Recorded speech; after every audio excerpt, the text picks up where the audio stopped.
It's the 1st of November, and I was just looking at actual information on travelling around Australia, and there are still some restrictions, but it's for the unvaccinated. So if this has been updated, this is the COVID border important links section. This is on the COVID data borders part of this site. It says it was last updated on the 30th of August, so if this page hasn't been updated, but the links are updated, they take you to the government sites. So I clicked on the New South Wales link to see what they were saying. And it seems that if you've been to a high-risk area, so Victoria has got most of the high-risk areas right now because they have the most cases, but there are areas in the ACT and New South Wales that are high risk, where there's a lot of cases. So if you're unvaccinated, there are restrictions on where you can go and what you can do, and there are forms that you have to fill out. So you can't just go around willy-nilly when you're unvaccinated. If you're vaccinated, you're exempt. So entering New South Wales from another Australian state is restricted when New South Wales Health Concerns Notice identifies interstate hotspots. For some travel, you may need to complete an entry declaration form, which they say they've automated for the vaccinated because you're linked up to your vaccination status. So it'll say, yep, you can come in and you don't have to isolate. But unvaccinated have to isolate. So right now they're saying ACT, no entry declaration required. Northern Territory, no entry declaration required. All the way down, all the states, no requirement. So open for the vaccinated. The unvaccinated is a different matter. And it's like reading doublespeak in a way. It's going to make it complicated for people who are not vaccinated, that's for sure. And then I went into the ACT, and they have stipulations on whether you're vaccinated or not.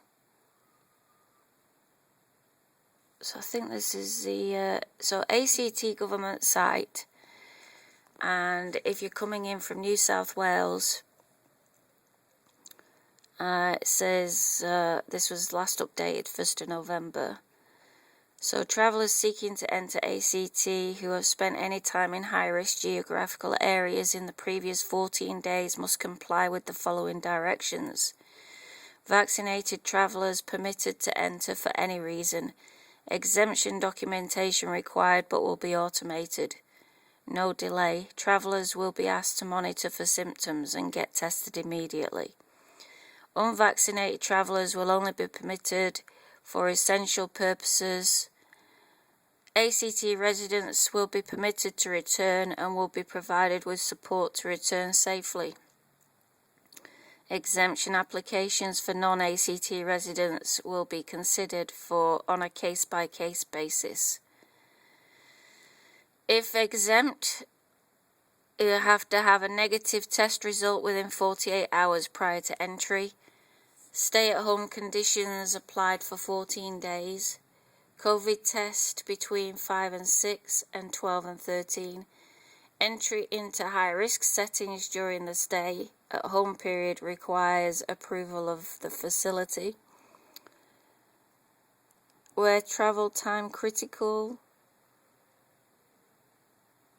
or day entry only conditions will be specific to the situation but may require negative test and test as leaving ACT.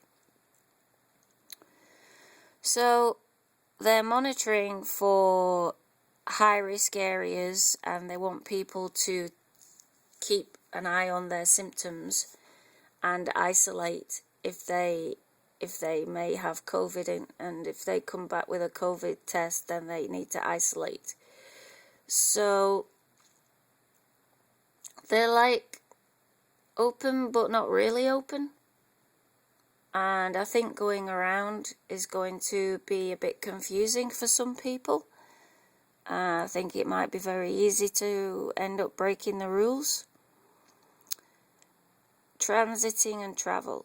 If you are transiting through an area under travel requirements and entering the ACT, transiting through the ACT, a standing exemption may apply.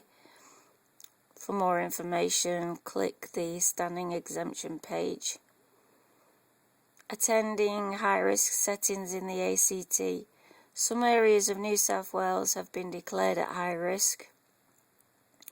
Staff, visitors and volunteers in high-risk settings who have been to these areas should not visit or attend work for a period of 14 days since they were last in the area.